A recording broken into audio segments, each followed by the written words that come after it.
Hey everybody, welcome to the Weerds podcast. I'm Aki Dragon the Weeb. And I'm Hushy the nerd. How are you doing today, Hush?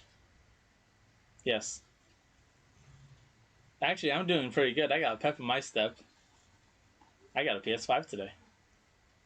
Lucky you. Guess what? Who doesn't? Guess who also doesn't have the money for it? These guys. True. You definitely don't have the money for it now. No. Ooh, that's pretty cool. What games did you get on it? So it was a bundle, and it came with Ratchet & Clank Time Rift, which is at this very moment of recordings the only game I wanted the PS5 for. It came with Miles Morales, the Spider-Man game, the sequel That's one to of the ones I want to really play. Yeah. Actually, it's the director's cut, I believe, or the extensive version. It also comes with the remastered Spider-Man version on it too. So it's technically two games at once.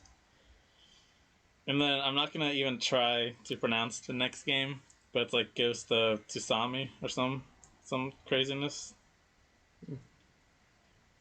Yeah, Ghost of I Tsushima. think I saw the trailer for that. I have it for the PS4, obviously. But it was always nice to have another copy for a better version. I just need that to do everything again. And then it came with an extra controller, charging dock for the controllers. And that's about it. All that for $800. Yeah.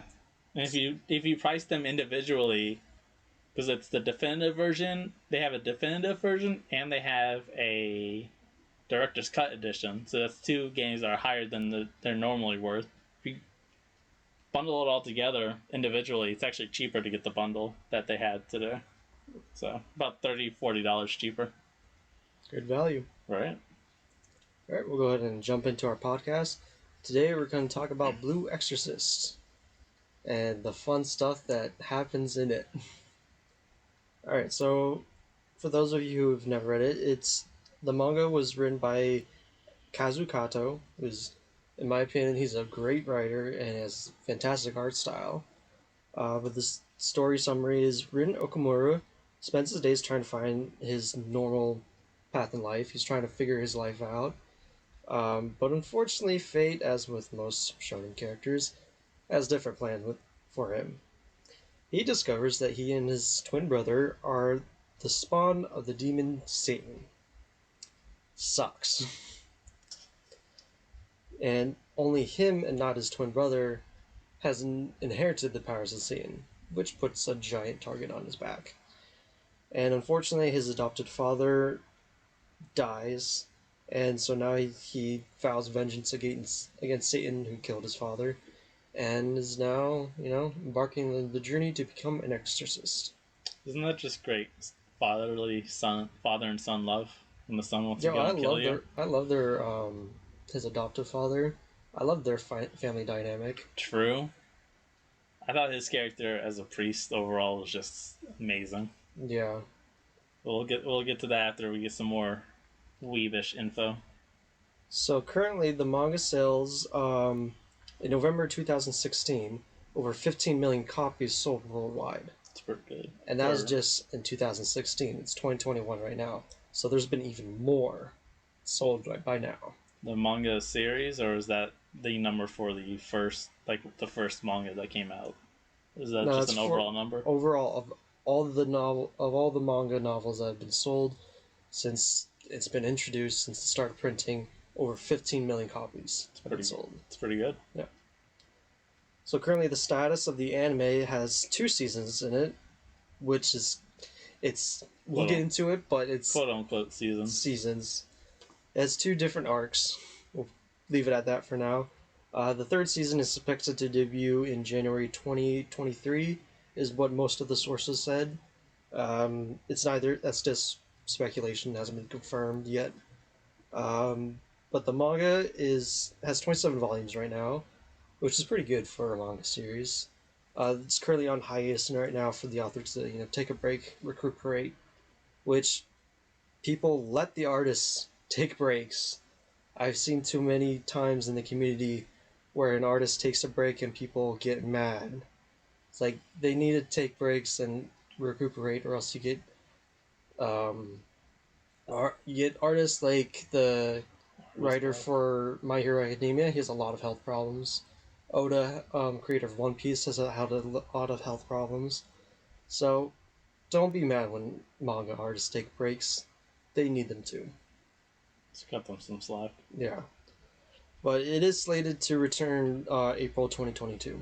So it's not that far off. Just another half a year. Yeah. So we're going to delve into the differences between the manga and the anime. So the anime relatively starts pretty true to the manga up until about episode 17, and it was at that point where the anime started catching up to the manga, so there wasn't enough material for them to, continue. They could have taken a break, but as some animation studios do, they take a break and they let the manga get enough material until they can create more episodes. But they decided to do the thing that I say most animation studios shouldn't do, and they delve off. They basically went straight off the manga's path and created their own story. So is it the fault of the artists or is it the fault of the fans? Like, did the artists want to continue or did the fans make them continue? Because you said it caught up to the manga, correct? Yeah, so it caught up to the manga because the artists wanted to keep it together, right? Manga and the anime, sort of. I would assume so. I think most manga artists. So does. if the anime's cut up to the manga, it's the discretion of the animation studio whether they want to keep because it's a very popular anime, so they didn't want it to dwindle down after taking a break. It's my opinion. Fair. So they decided to keep going, which I think they realized was a mistake later, because basically they ended at season 1 where Rin and Yukio basically save the world, and then they have season 2, but they didn't really mark it correctly. Season 2 isn't a continuation of season 1. Basically, season 2 is a different timeline, I guess, from the ending of season 1.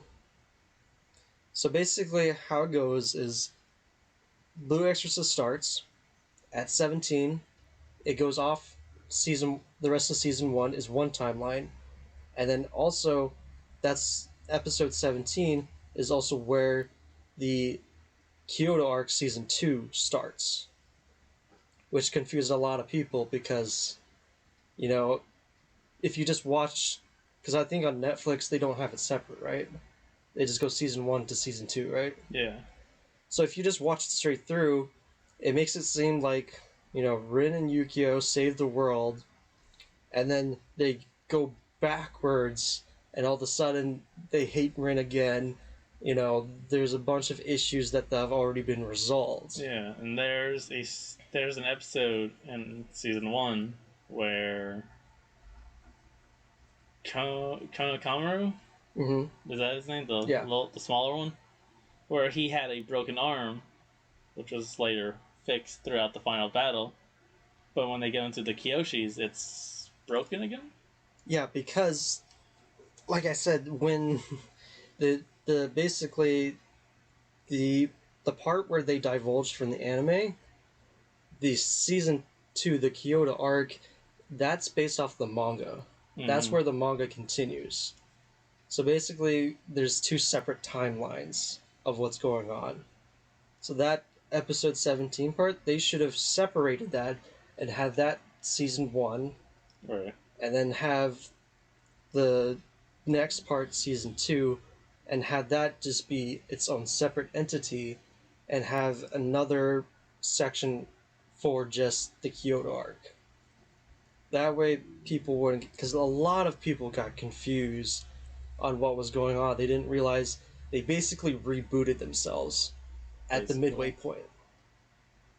Basically. Yeah. So once you watch the first season of it through, like all the way through, and then you start the Kyoshi saga, You mean Kyoto? Same thing. Kyoshi's a person from Avatar. Same thing. Anyways, when you all you have to do is watch the first episode of the Kyoto saga, you'll know Yeah. instantly at least five things where you go, wait, what? I thought we were over this. Yeah, because basically what happens, like, the Kyoto arc happens right after, um, Ren gets basically pardoned from the Exorcist High Council, as I like to call them. Mm-hmm. And then that's where it picks up, where he's training to use his powers. And, you know, it would have been fine if they just managed to explain to the audience that this is a reboot of, and this will be following the manga storyline, rather than the own original anime storyline that they went with season one. Mm-hmm. Because honestly, they couldn't really continue after season one, that storyline, because they basically defeat Satan at that point, and honestly, it looked like a giant mess to me. Just the way the story moved, the character development, because the reason I love the manga so much is because they take time to develop the characters of all of them. You get to see a really great story with Izumu, she has the fox spirits. Mm-hmm. She has a fantastic storyline, and you get to see exactly why she reacts to people the way she does, why she treats people the way she does. It gives more depth to her character. You get to see why, what's his name? Shima, the pink hair guy. Oh You yeah. get to see why he does some of the stuff he does, so you give more depth to his character. Did they say why he dyed his hair? Well, that's just because he want to be different. But That's fair. yeah, he just want to be different. That's fair. Is that why he dyed his eyebrows pink too? Yeah, Okay. Just checking. I mean, you got to do both, man. I've never seen someone with dyed hair also have dyed eyebrows. I'm just saying. No one. I've never seen, because I've seen my fair share of different colored hair in my life. I've never seen any of their eyebrows the same color. because most people don't want to take the time. That's fair. Plus, it's right next to your eye, something Yeah. that's kind of very important to you. So. It is. But yeah, so if you're ever watching The Blue Exorcist and go straight from season one to season two, don't think of it as season one and season two. Think of it as season one is its own entire arc of its own timeline, and season two it's its own separate timeline, and it's just a separate entity. Mm-hmm. So, yeah, they did not do a good job marketing that. No, they did not. That's basically the main difference between the two arcs. Well, here's another very obvious difference, and again, this is you can see this in the episode 1 of the saga, or the next saga. Yeah. It's God, what's his brother? What's Ren's brother's name again? Yukio. Yuki. Yeah. Yukio. Thank you, Yu-Gi-Oh, but with a K. Yukio, yo. It's the wrong anime, but it kind of brings back to life the fact that Yukio is jealous of his brother still more than he was at least at the end of the original quote first season. Kind of, at least. They make it seem like he's jealous, but the whole point is that people are trying to make him jealous. Yeah. And he actually really does not care. Right. Because he has his own unique set of powers. Yeah. But from what I could observe from the scene of episode 1 of the saga, it seemed like they've reverted him back to, I don't care about my brother and his power, I just want to make sure I can protect him too. God, I'm so jealous of my brother. What the heck, man? I'll never keep up with him. It's just like, how do you have a mood swing that fast over something that's been resolved? Again, it's been resolved. Many things well, remember, have been resolved. it hasn't been resolved. All the things that's been resolved hasn't, because it's a separate timeline. Exactly. You have to keep that in mind. I remember. No, I know that. That's why I mean, if you watch the first episode after you watch everything else, you're going to say this and that.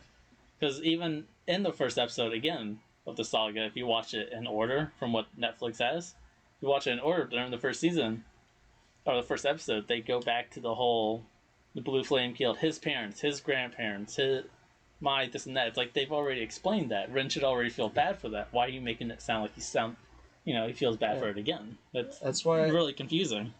Netflix needs to separate them. That's really all they need to do. I mean, look at Yu-Gi-Oh! They have seasons 1, 2, and 5. Like 1, 2, no, 1, 3, 5, and like 6 or something. Like they don't even go in order.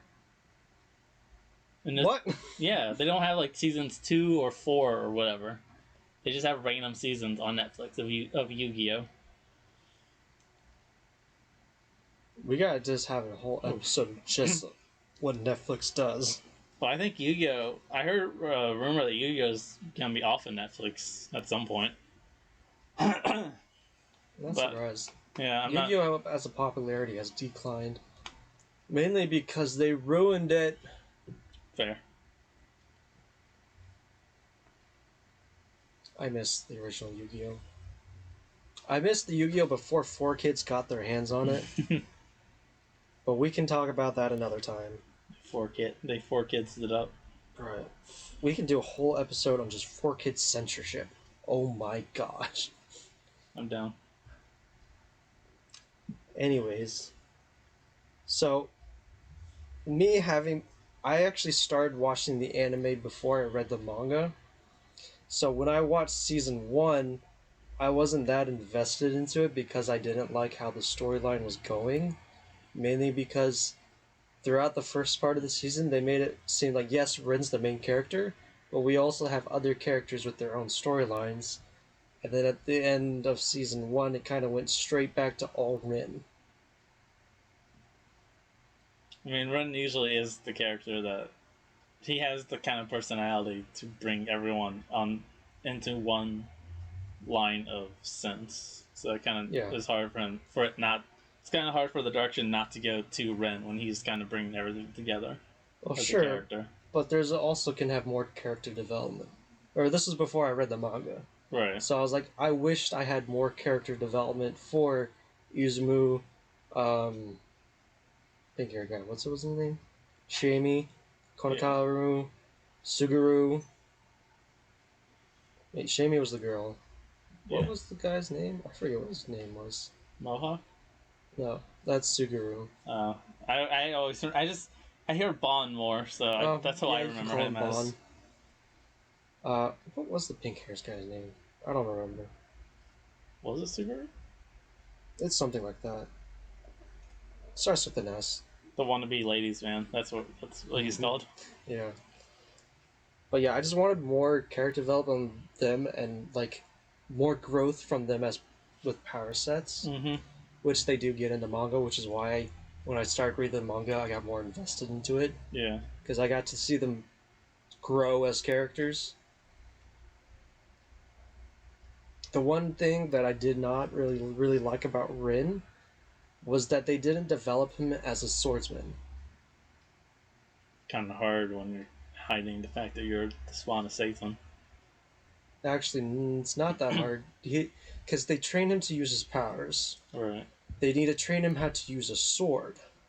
That's what I mean. It's hard it's hard to do that when he draws the sword, it releases his power that he's supposed to be keeping a secret.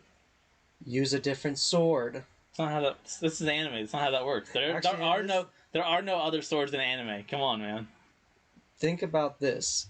If he had a second sword, a second demon sword that he made a contract with, okay, and then when he needs a power boost, he draws his other demonic sword and goes two-sword style. Think about how awesome that would be. This is an anime, though. That is a total anime thing. There's an anime. There's only one sword, one book, one staff thing, 3 pieces of paper, and that's it. The hell are you talking about? Because the one girl has 2 papers for her foxes. The other girl has the 3rd piece of paper for her little. Hey, guess what? Nito? Was it Nito? Neep? The little grass demon thing. Oh, Neep. Neep. Yeah, right. That doesn't sound right. You don't sound right. It's knee. Your knee. My knee? This knee? Or Disney? Which knee are we talking about? What the hell am I podcast? Yeah, I told you, it's knee. Mm-hmm. Yeah, continue. Yeah, they develop more as character. They develop different powers and power sets. I think it's funny. But you get I know you're joking, but you get what I'm saying. No, I get what you're saying. But I like how funny it is that one of the more tamer main characters of the Blue Exorcist gets probably the tiniest, but also probably one of the most powerful. Whatever it's called, demon summonings they can get. Because I mean, she had her little knee thing, not this knee, that other knee. Stop talking. Okay, fine. I won't say my opinion on anything. Just continue. Keep going. I say it's one of the smallest but probably more powerful because it can grow roots for protection. It can give you any plant you need. It gets even more powerful. I believe it. It's gonna become a freaking. You also have to remember, she was connected to a demon for a long time. That's true. So I would not be surprised. Like, she has talent as an exorcist. Mm-hmm. So I wouldn't be surprised if she has strong spiritual energy. She's just shy though. She's hella shy. Mm-hmm. I mean, there's a reason why she's actually as strong as she is, but I'm not going to spoil it. You'll just have to read the manga, or wait for the anime to catch up. I don't read. You really don't, I swear. The manga bag on your floor pisses me off. I have at least 30 manga that I bought and was like, oh, this looks interesting. I'm gonna read it. I never read it. I have found manga cleaning up. I found manga that I forgot I had. And I look at it, I'm like, why did I buy this again? Like, what made me so interested in buying this? You have no idea, as a manga collector, how much this hurts my very soul. I'll get to them at some point. No, you won't. I'll get, just like My Hero Academia. I'll get to it at some point. Anyways, one of the things I really did not like about season 1 was, I know this is turning into like a really crap fest on season 1, but this is it's good. Trust us. There's just a lot of bad. There's just some bad in it. It's okay. It's not the worst anime out there. It's not the worst. It's not the best. But there's just certain things where like it put me off. It off put me. Mm-hmm. But this was, they made Yukio turn part demon at the end. Basically, gave him the same powers as Rin. I didn't really like that because the whole dynamic between them was that Rin had powers, Yukio didn't, and they had led very different lives, but came to the same point. Fair. But here's my counter, I guess, kind of scientific way of explaining it. Regardless of if Rin adopted the powers of Satan, Yukio still had Satan's blood running through his veins regardless. So would it not still make sense for him to have some bit of energy? No, because when they were born, it specifically stated that Yukio had 0 of the Satan powers. There wasn't a speck of it at all. It was all in Rin. I always wondered, how do they test that anyways? He says he gets tested every day. How does he test that? Well, actually, this is the problem with reading the manga, because I know exactly why Rin is the inheritor of it, but I don't want to spoil it because it is such a great storyline that you gotta read it or watch it yourself. So you're saying in 3 months I should start buying Blue Exorcist manga? If you read it. Okay. I have 3 months to try to read stuff. I probably have 3 months worth of manga to read anyways. You could just download the Shonen Jump app and read it on your phone. That takes effort though. It really doesn't. Or I could just read the 3 months worth of manga I have currently, and then start a new one when I'm fresh. When I get a fresh start on them. As long as you get them off your floor. They're off my floor. They're in a box now. Are they neatly stacked? They're still in the bag.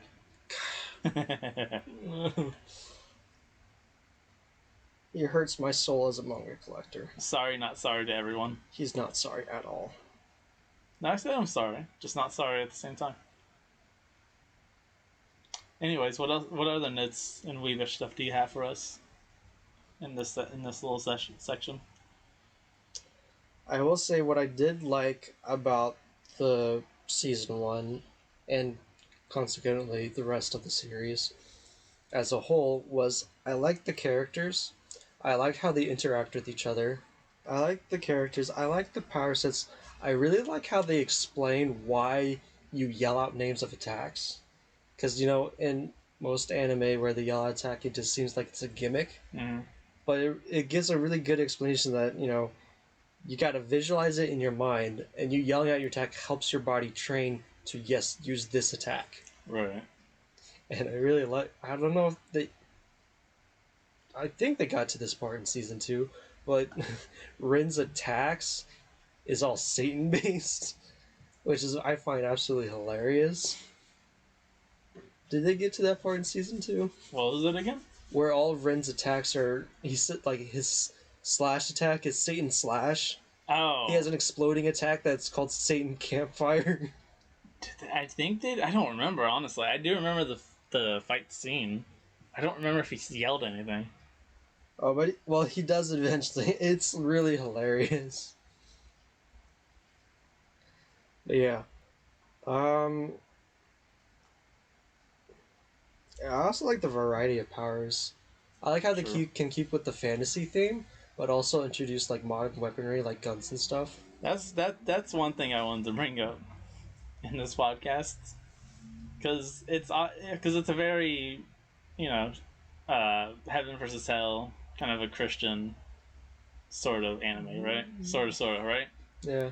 It's funny to think of priests and fathers, which same thing. Aren't fathers are considered priests? They're just higher, right? That's their title, right? Yeah. They're all still priests. It's like calling someone Mister. If they're a priest, they're like father, blah blah blah. Yeah, but it's the fact that I can imagine priests or even the father of a church, the gun. It's just like that's the most. Bruh. That's the most That's like the most opposite of what I thought. When you see flashbacks of Father Fujimoto, which is their adoptive father. Mm-hmm. When you see flashbacks of him and he has a freaking shotgun, yeah, it's just, it's great. It's great to watch. His shotgun, he's smoking, he's drinking. It's just like, this is not what I expect from a father, but it's because he's not a real father. And then the other thing, and then the other ability to summon demons. This is like, you're supposed to be exorcising them. Why are you summoning them? Like, I get the point of it, but it's like, it was fight fire with fire. Yeah, but it's still hilarious to think about. Yeah. The whole concept, basically. It gets to the concept where they they start out all demons are bad, and then you get along with the story, and then you realize there are some good demons where you can make contracts with. Until you lose your willpower or confidence, then they turn on you. Yeah, you have to keep your will stronger than theirs. Otherwise, they'll turn on you.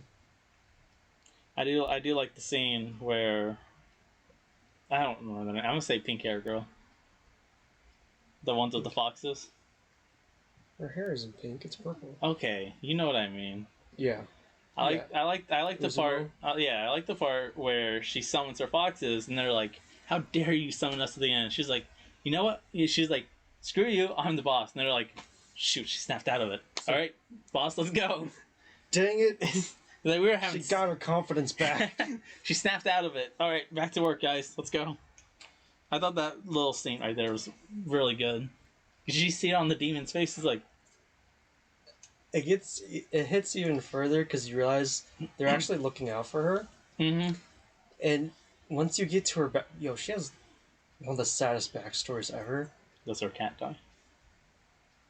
Worse. Her fish. Worse. Did her caterpillar. Did her fish drown? No. Oh. Her caterpillar. Why is her cat on the pillow? Because I wanted to be. Okay. But yeah, once they get to her backstory, you're in for a treat. Alright, so we're going to move on to the favorite section of the podcast. Characters. Who's your favorite? I'm basic. I like Ren. Obviously, because he's a demon. I mean, but obviously. But my other favorite character, again, maybe a little basic, but I really like Kuro. The cat? Oh, yeah. I really like... I mean, I feel like I feel like it wouldn't have made too much of a difference if they introduced him or not. But I'm really glad they did introduce him. I really feel like he's a good. What is it, familiar? Is that what they're Yeah. called? He's a really good familiar / sidekick for Ren specifically. I feel like they really do get along. Bro, that And episode also, was sad though. it was really sad. As soon as I knew, like, even when the episode started, I'm like, oh no. It's like it's like I know what's happening. It was, and then I'm talking about how sad it is, and then I remember, Ren, you have to use your head. Bonk. He literally used his head. I'm like, well, it worked, didn't it? Yeah. It you know, it The episode worked. was also really good because it showed like, you know, so lately we've only seen like Ren's berserker stage when he's fighting. It really showed like how much he could be like Father Fujimoto, and how good of an exorcist he really is. I like they had so many nicknames for Fujimoto. Old man, old fart, old this, old that. Basically, old anything. I like the fact that he called him old fart. Well, that's a common thing to call your dad in Japan. Just an old fart. Yeah, if you're really disrespectful and don't care, call him an old fart. Yeah, get him where it hurts. The age and the smell. Love it. Are those your only two favorite characters? Yeah, I mean, I'm a little basic. I'm also a little I may be a little too big of a fan of the whole concept of demons and all that. So that's probably what really makes it, breaks it. A little bias, you know? Yeah. But I mean, as an overall character outside of the demon thing, his personality is just really chaotically good. Like, he's the kind of person you would want to hang out with, but at the same time you don't want to hang out with, you know? He's the kind of guy who, once you hang out with him, you realize he's pretty cool. Yeah. But if you see him from a distance, you're like, who is that weirdo? Yeah. I mean, that's the best quality he has outside of the whole demon thing. Bro, I want to taste his food. Right? He's a great cook. We need a crossover with Ren going into Food Wars. We need to see that happen. Goes all demon spirit. Ren, what did you make today? I made my world famous deviled eggs. Hey. Everyone just looks at him. Go back to Kyoto. Go back to your universe. To the true Knights of the True Cross. Get out of here. Alright, well, my favorite characters... Someone just picks up... One of the judges picks up the phone. 777, how can I help you? Yeah, come get Ren. He's done. He's expelled from the school. So, one of my favorite characters, number one, is Shiemi. She's the one with the true spirit knee. Yeah. I like her character arc. I like how she consistently gets stronger throughout the entire series. Also, she has the best personality. I also love the fact that when Ren first met her, because the gate was protected against demons. As soon as it fell, she was like, "It's a demon. No, I'm just trying to help you." And then the next scene, she's just like, "Oh, thanks for helping me plant these plants." It's like, what? A demon literally walked into your garden. Or he looks insanely human. I know, but it's the fact that he broke the door regardless, and you're just like, I'm gonna take my chances. Actually, I'm gonna have him help me. You know? Well, that's part of Rin's charm, is people are scared of him at first, but the moment you get to know him, then you realize, oh, he's a good guy. True. Which is why he's my second favorite character. Rin's like one of those... Rin's one of those reasons to recommend an anime. Like, you could say the plot, you could say other characters, you can say the format or theme behind the anime. But Rin is like his own category of, you should watch this anime. He's a great protagonist. Mm-hmm. My third favorite is Shura, his teacher. The girl with the snake sword. Oh, Boobzilla? Yeah, sure. I love the nicknames he has for her in the Saga series. To be fair, they're right there. I mean, true. Also, her reveal, because all they showed at first was Ren and his brother's face, like, huh? Because she just took the wrapping off around her chest. They just went. And then they actually show her. They're like, oh, she's not naked. This is fine. This is like, we're good. But still, what Trust the me, fuck? if they gave her the choice, she would be naked. She still has probably one of the skimpiest outfits for a high-level exorcist. But hey, they want pro-choice, right? True. Plus, I kind of like her. To be fair, at least she's an adult. Yeah, I kind of like her ability to summon her sword from herself, basically, because she can never, I guess, technically lose it. Like, does the sword disappear on its own, or does she put it back? No, she puts it back. Okay, so as long as she So puts basically, she's the sheath. Well, the reason I like her so much is because she doesn't, you know, she does a really good job of training him, unlike what Yukio does. You know, he gives him the basics, but she finally gets him to actually want to learn. Literally, first interaction she has with Ren is a sword fight to the death, just to see what he's like. I mean, Yukio, I think, wants them to make him learn, you know, the knowledge, which is great. You know, that should be done. But you need to give him more practical experience, because that's where he excels. Basically, school in America. Yeah. That was me, at least. Me and Ren kind of relate in terms of we aren't really school people. Like, we can't just sit there and learn. Yeah. I'm more of a hands-on kind of person, or at least visual kind of person, you know? Right. So I can't really... Because I can sit there and study all I want. It doesn't mean I'm going to either A, like it, or B, remember it. Yeah, it's not just like you got to learn it, you also have to be able to retain it. Mm-hmm. And if you're not enjoying yourself, you're not going to retain it. No, not at all. But I also really liked her character arc that they have later in the manga. It's her story and how she became an exorcist, and her whole life story was just really well done.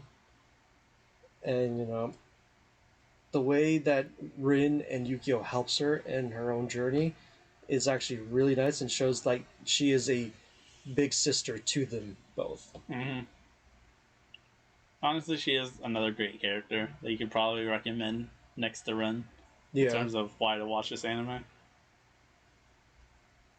I like the scene when they're out camping for the first time. And they're like, oh, she says she's 18. No, she's 20. Bonk. Sorry, my hand slipped as she threw a can at Yu-Gi-Oh's face, or head. It's like, sorry, my hand slipped as I'm on the floor and you're up standing. My hand just slipped. I'm sorry. I didn't mean that. Wait, she's drinking? I thought she was 18. What are you guys talking about? She's actually 20. Sorry, my hand slipped. I don't know if it's officially. I'm sure it is, because it has to be somewhere. I think she was gonna. I always thought she was gonna say 27. Because I heard Yukio say 20. Like, he had an S at the end. She's about 26, 27. 26, 27? Yeah. Okay, so I was close at least. But I still think, because she's high on the Exorcist she has title. She has a high rank. Yeah, but she's not like the absolute, like, is she up, I forget, is she like up there in the high, or is she just high on the ranks?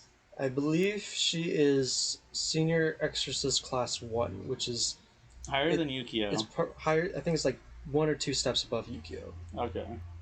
The fact that she's so high up in the ranks still gets drunk on the job. I mean, she still does her job. Yeah. But it's still, again, it's like, it's the whole concept of a priest using a gun. It's the fact that you're higher up in the ranks, you're supposed to have you this, have like... To remember, she was raised by Father Fujimoto. That's... You know, that's one... True. No, you're not wrong. So, you know, in a way, they are kind of all related, then. Yeah.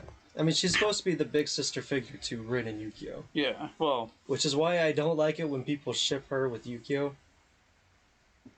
Can we just stop shipping people, please? They're never going to stop. Another thing I liked about her character was her method of training Rin. In forms of... Obviously, the priority are his flames. Right. Because, you know, it's fire. Yeah. You can't go wrong with fire. You can't go too wrong with it, or too right with it. But the fact that her training consisted of 3 candles and lighting both ends is both super simple and super effective at the same time. Yeah. I mean, it really makes them learn to control. Mm-hmm. It's like, again, it's one of the simplest ways to learn control, because it's just 3 candles. But that's also why I really wanted him to learn actual swordplay, because when she gave him that wooden sword, she said that she was going to train him to actually use a sword. I thought when she threw him the wooden sword, I thought he was going to be like, nah, screw this and burn it. I was just like, well, there goes that idea. Well, you have to remember, he wants to get stronger. Right. So, Also, she beat his butt. She really did. He respects those who can beat him in a fight. It's another good reason to like Rin. He's a great loser. Yeah, he's a great. He can take. Sportsmanship. He can take a loss. That's what it's called. Yeah, he's a really good sportsmanship. I think most of them, except for Uzumu and Bon, they really are bad at sportsmanship. They get better later on, but their initial, they have very high egos about themselves. Yeah. But they learn to tone it down throughout the series, which also makes it a great series. True. Very true. Very true. So, what was your favorite storyline? I know there's only 2 seasons out. I have more, but I mean, I've kind of been bragging about this whole for like the last maybe 20 minutes. Mm-hmm. It's the idea of, again, it's kind of like a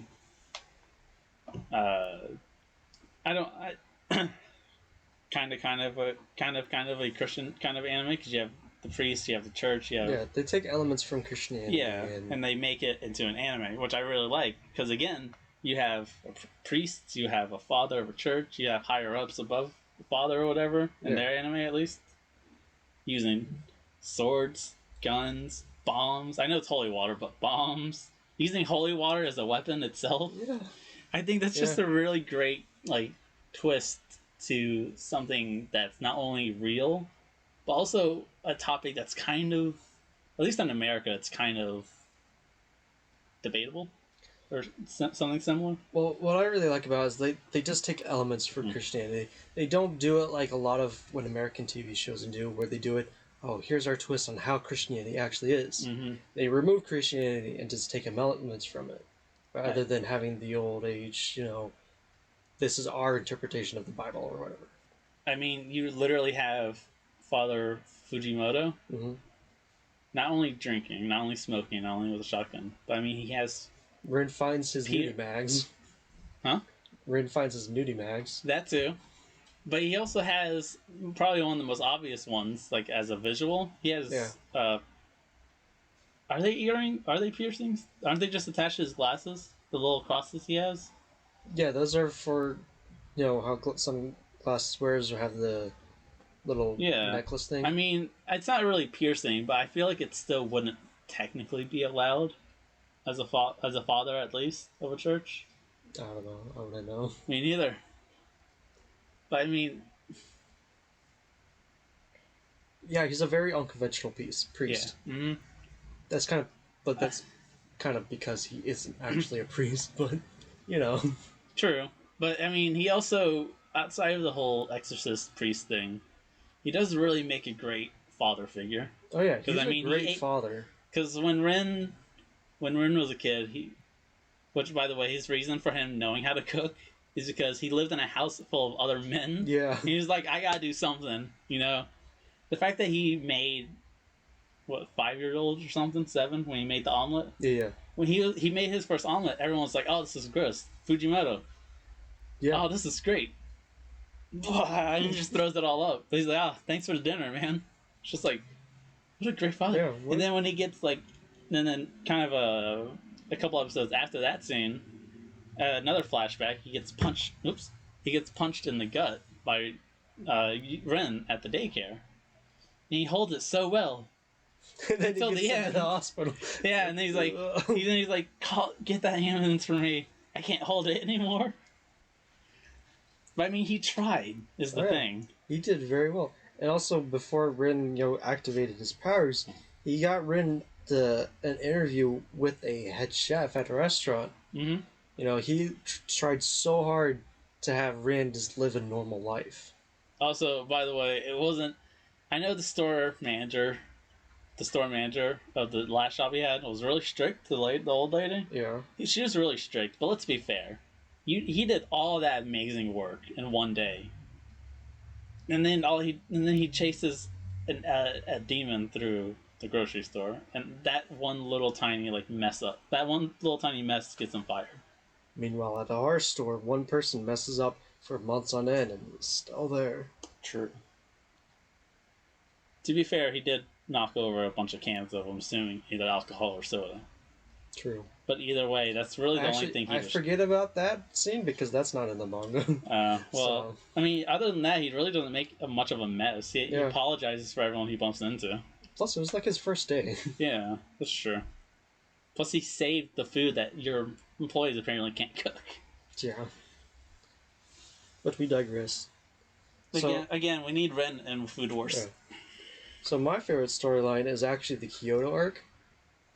Mainly because I really liked how they was able to explore Ren controlling his abilities, and then they showed his relationship with his other classmates, and in my opinion, I feel like the manga did a better job of him communicating with his classmates and them coming to the understanding that yes, he is maybe the son of Satan, but he is not dangerous. He is still their friend. True.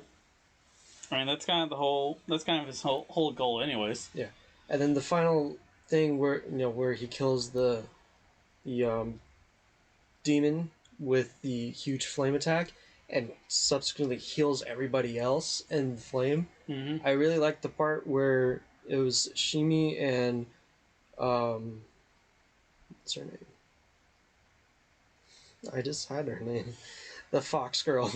Uzumo. Pink hair. Yeah. Yeah. When Uzumo was scared because she sees the blue flame coming, Shimi's has total confidence. Like, no, it's fine. We'll be all right. I was like, wow, that shows how much of a good character she is and how much she trusts Rin. Mm-hmm.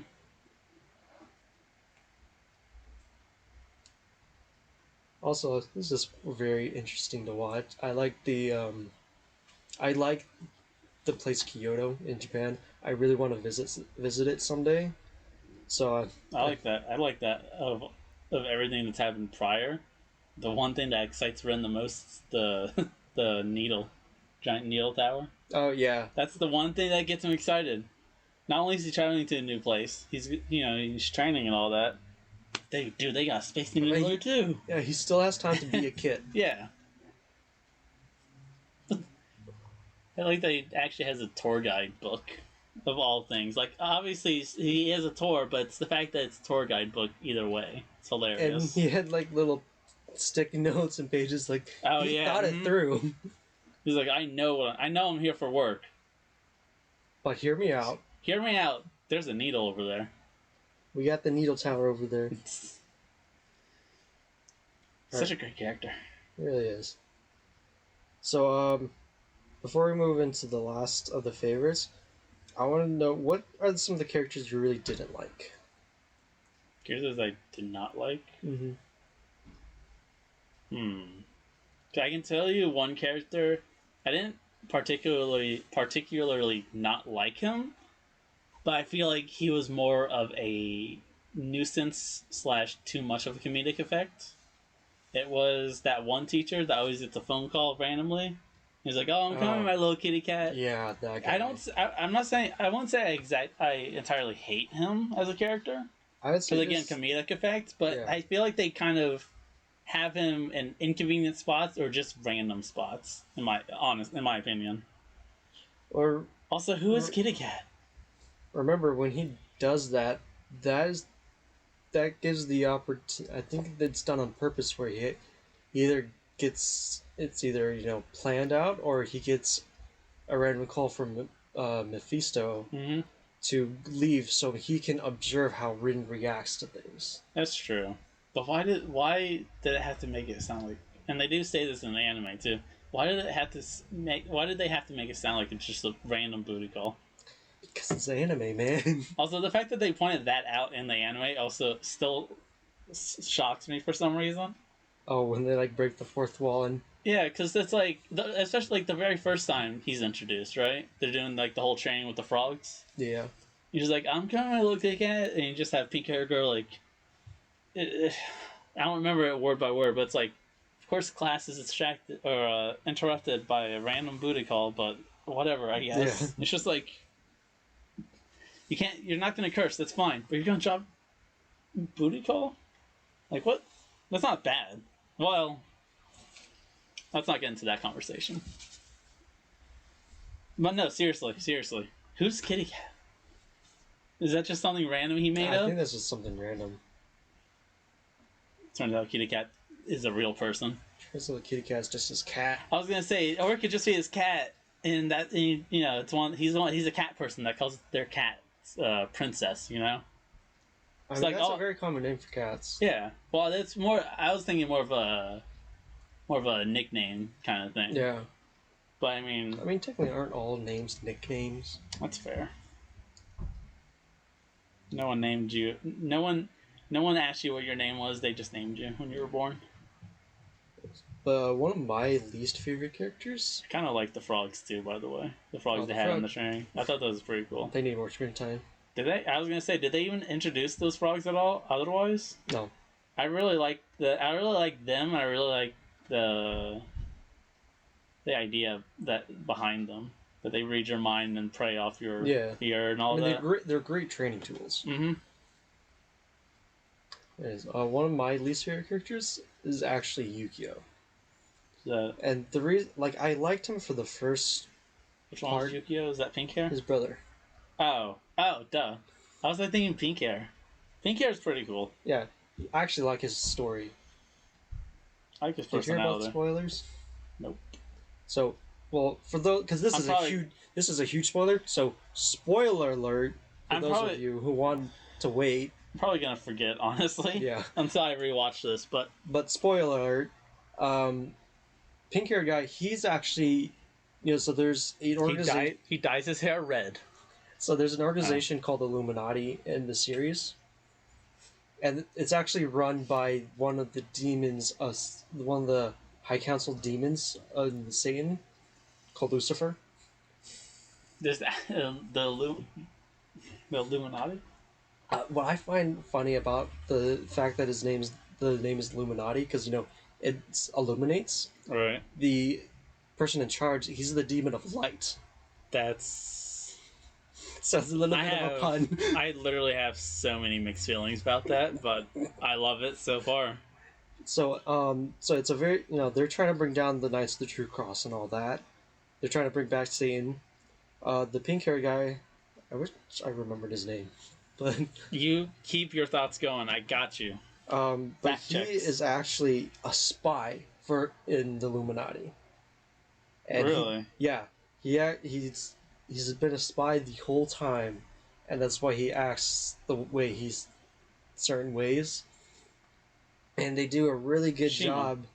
Shima. Yeah. That's what it is. Yeah. I knew it sounded like Shimi, but yeah, Shima. Shima. Mm-hmm. So he does a really great job of, it coming out of nowhere. Because, up till the point where they reveal he's a spy, he's just that goofy character who, he's a fair exorcist. So, wannabe ladies' man. Yeah, he wanna be a ladies' man. He's fair. That's literally the only thing he wanted to do when they were at the beach selling squid on a stick. He's just literally being a ladies' man, eyeballing every girl that passes by. And then he reveals to be a spy, and then he has this awesome black flame power that he busts out. And at the time of reading it, I'm like, where was this man the whole time? But yeah, he's like what's his face from Demon Slayer, the kid who only gets his powers from sleeping. Yeah, Zenitsu. Yeah, it's just like him. Well, it's like him if he was aware of his powers. Yeah, and he was intentionally keeping it under wraps. Mm-hmm. It was such a great reveal. I was like, I did not see that coming. Honestly, I can't believe that coming. When they hinted that there was a spy or a traitor within the class, I thought it was either going to be like Bon or Uzumo. I thought it was going to be one of them two because they seem like the most logical choice to be a spy. Because they're some of the smartest. One of them has a mysterious background, all that. So when it came out to be Shima, I was like, hold on. Where did this come from? So here's a question I have for you. I don't know if they say this in the manga. I don't know if I missed this in the Kyoto saga. Right. Who's the dude with the puppet? What's his story? Okay, so the guy with the puppet, he's actually so he's the son of a um, very prestigious company. I think it's a toy company or something. It's some kind of Makes sense because of the puppet. yeah. So actually, he was one of the people I also thought was going to be the spy for the Illuminati. Mm-hmm. Turns out he wasn't. He's actually one of the people who, I can't. I think he was kind of a. I want to say he kind of was a spy for Mephisto. He was more of working with Mephisto, trying to keep an eye on things. Oh, okay. But mostly he's actually connected to Izumu. She actually has a backstory where her. So long story short, her mother was the housing, I guess, unit for the Fox 910 Fox demon, Mm-hmm. and things happen. Her mother is captured by the Illuminati, and she actually has a younger sister who was taken away from her. And Izumu was actually, being she was being kind of groomed by the Illuminati to take in the fox spirit from her mother so they could harvest it. Right. And so her little sister was, taken away and adopted by the puppet guy's family. Mm-hmm. So he was kind of keeping an eye out on Uzumo and seeing how he can help her, kind of thing. Does he have any actual powers? Mm-hmm. His power is Ventriloquist? it's a dull power. So he actually one of the Oh, great! So he can just make living Annabelles. basically he Love actually it. created a giant basically Voltron, machine fighting thing. Yeah, So it was pretty funny to watch. But yeah, love he it. he's a lot more of an interesting character than I thought he was going to be. I thought when I first watched Blue Exorcist and what's her name revealed herself at the amusement park, Mm-hmm. I thought he was gonna do like some reveal too, but No. no, they just kind of keep him a mystery still. Yeah, Is he even in the saga portion? not really. Nah, I'm just not thinking about that. He wasn't really. He doesn't really do anything until the Illuminati arc. Oh, okay. That's fair. But yeah, I didn't really like Yukio for. I liked him up to the point where his character started going off the rails. So, spoiler alert again. It turns out that his left eye is actually a kind of gateway for Satan to see into the world. Kind of makes sense with the ending of the first season, where he was fighting against Satan. He showed his right eye as his normal, then went back to his left eye as Satan. Kind of makes sense then in that sense. Yeah, so it's basically a gateway to Satan, and he started having struggles with the power because it doesn't. You find out he's like it. That's how Satan's seeing into the world way later on. But at first, he thinks he's gaining his own demonic powers, which he isn't. But it basically sends him to a spiral, and how he treats Rin keeps getting worse and worse and worse throughout the series, and his character just gets worse and worse and worse. It's very annoying because I liked how, and when it first started, it showed like Yukio kind of has like that cool attitude, but it shows that he really still cared for his brother and just wants to keep him safe. And he slowly goes off the rails and turns away from that basically. Sad. Like he still has that, but he doesn't do a good job at it. Sad. Yeah. But hopefully he gets better. So, moving to our last segment of the podcast today, we're gonna just because you're just talking about how Satan kind of uses his eye as a ability, and his plan is to trick him or whatever. I just had a thought of, Yukio, Go to Chick-fil-A. You'll get some heavenly food there. Flush out the demons. I don't know why. Chick-fil-A was just the first place that came to mind when I thought of holy food, I guess. I'm sorry. I'm sorry. I'm the comedic effect here. Get back to your notes, nerd. Or weeb. Yeah, get it right. This is what I have to deal with. So this is what I have to deal with. Alright, good to know we're on the same page. Continue, please. Alright. So moving on to our last segment, we're going to talk about, it's the power segment. So we're going to talk about what kind of class of exorcist we would like to be. So starting with you, Hush. I want to be a tamer because demons. Here's my question about that whole. What kind of demon would you want to be? Here's my. Well, I was just gonna say. Here's my question about that, because when Igor was showing them what a tamer was, and he summoned his demon. Right. They each had a piece of paper that I think had the same symbol on it, if I remember. Yeah. Does the symbol summon the demon, or there's whatever whatever incantation they say summon that specific demon? So it's an incantation combined with their spiritual power. Okay.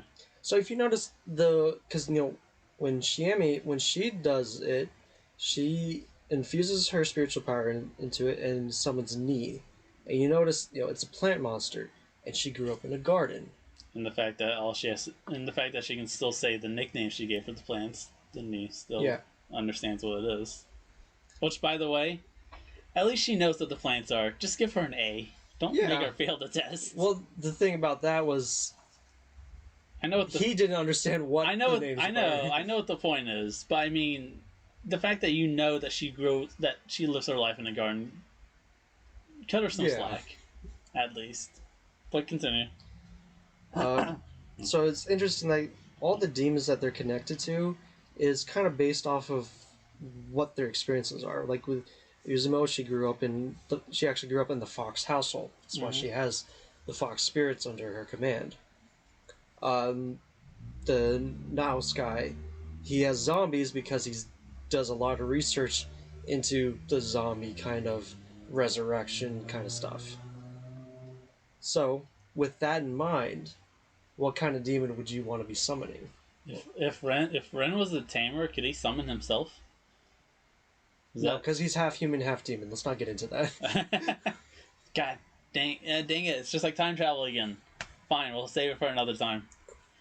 Kind of demon. I don't. Maybe I'm wrong. Did they really say what kind of things you can summon? Because I can only remember what they summoned in respects to what the anime was. Did they really specify what different? It's just whatever demon you could summon with your power. Can I summon the demon of Taco Bell? I thought you would be Subway, but alright. No, Subway's a good thing. You really think Subway doesn't have a demon? Come on. I mean, it's only two sizes for a reason. Think about all the rotten food that we've seen in Subway. No, that I've seen. You haven't even seen the worst of it. I like to say the collective we, but fine. You. Hey, I worked at Subway, alright? Prejudice. A little bit. A little bit. That's why if I were to summon, the kind of things I would summon as a tamer would be anything canine related. So I am kind of biased to dogs and wolves and foxes and all that. See, that was what I was thinking. Mm-hmm. I was thinking you would be like a wolf summoner. Yeah, I mean, I gotta be biased here and there. Why not be double biased? Yeah. Now, what kind of powers would your wolves have? The power of Subway? Wolf, throw a ham and cheese footlong at him. That'll actually be pretty funny. Exactly. I would probably say I would kind of relate it to Pokemon in terms of my favorite typings being electric and fire. So they probably have their own like elemental abilities probably. Yeah, one has fire, one has electricity. Yeah. Well, I don't know if I'd say I have 2. Maybe I have like Why 3, but A 3? maybe Okay. you can't just stop at 1. There's 18 types, dude. I need one wolf for each type. 8. Okay. He has 18 wolves. He has a pack. Alright, pack of wolves. Hey, you asked. What's your What's your power then, Mister So, Nonsense? I was going to go with a dragon and knight. Dragoon. Yeah. There's 2 O's in there. Dragoon. Yeah, I spelled it right the first time. It's not the second time. He's also wearing a dragoon hat. Mm-hmm. But his dragoon has 1 O, not 2. So I was thinking, like, have a gun sword like Squall in Final Fantasy VIII.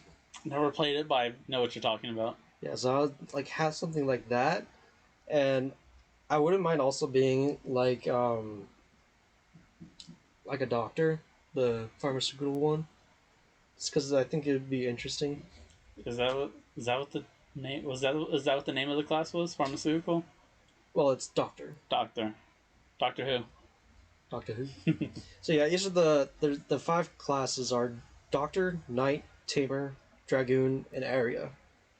So the Doctor is the pharmaceuticals where they treat wounds, they deal with holy water, they create toxins and all that for demons.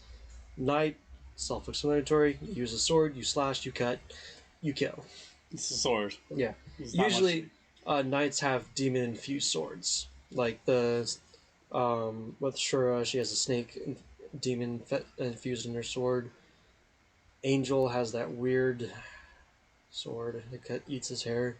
So this was an episode. I don't remember which episode exactly. This was after the demon attacked the boys' dorm. Igor's demon, the one that split into 2. Yeah. This was after the fact, because Bond was like, "You just killed it by yourself with a sword. What'd you do?" I kind of stabbed it. You're very vague. I'm saying they're like, "What else did you do with a sword?" How vague? I think they're going for, like, how did you... I know what they're going for, but it's just like, at the end of the day, it's just a sword. Yeah. How extensive do you have to be? It's not, as far as you know, it's just a normal sword.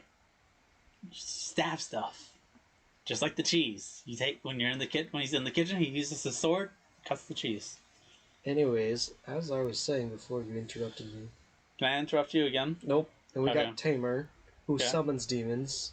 I just want to get through this. Now I want to make it funny. Well, we are doing that, aren't we? Yep.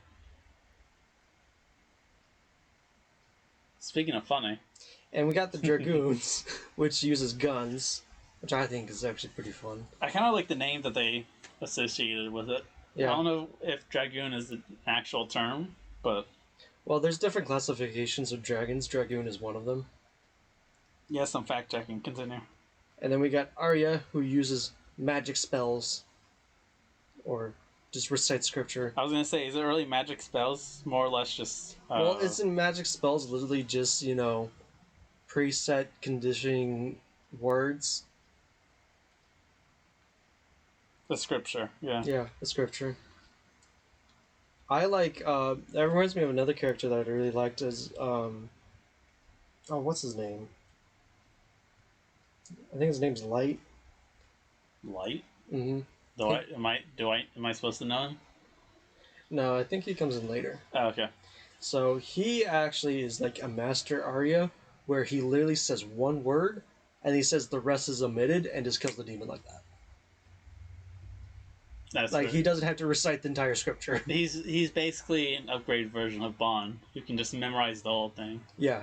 But he's upgraded, basically. Yeah, he actually takes Bond as his apprentice later. Really? Yeah. That's cool. So, yeah. He's a pretty fun character. Can I get back to what I was going to say that's funny earlier? Yeah. I kind of like the, this is not part of the powers at all. This might be going back a couple sections. But, the cook familiar that Ren and Yukimoto have in their dorm. Yeah. I kind of like his, I guess, character or whatever he's supposed to or whatever he represents, the chef. Yeah. Because when I first watched The Exorcist, I thought he was gonna be like some not humanoid demon or whatever. Actually, I thought it was just a person who snuck in every night, honestly. But I wasn't expecting him to be so tiny. That's all I'm gonna say. I thought he was gonna be like a little more human-sized Yeah. chef kind of demon or familiar. No, he's just tiny.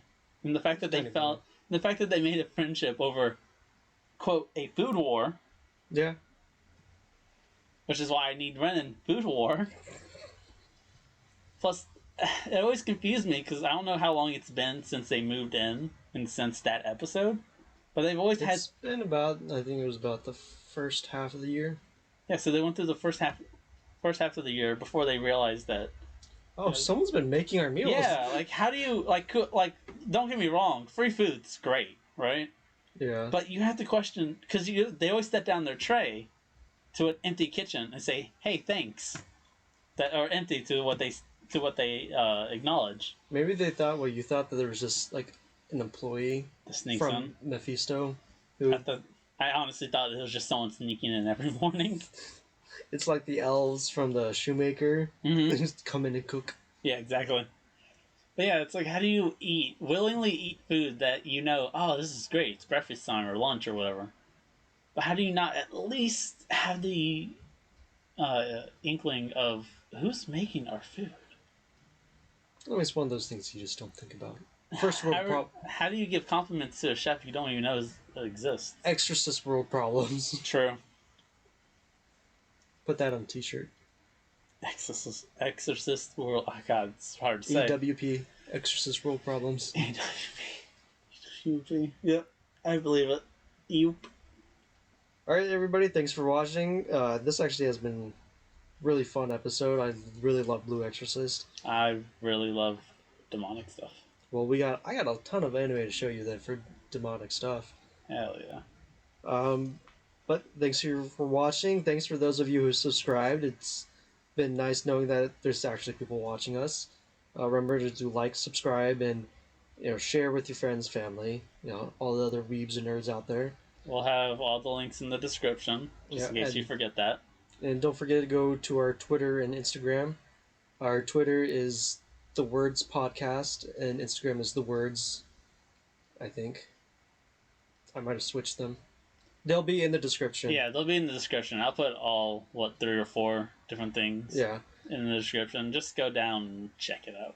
Yeah, so... If you're listening on Spotify, I don't honestly know what to tell you. Have fun.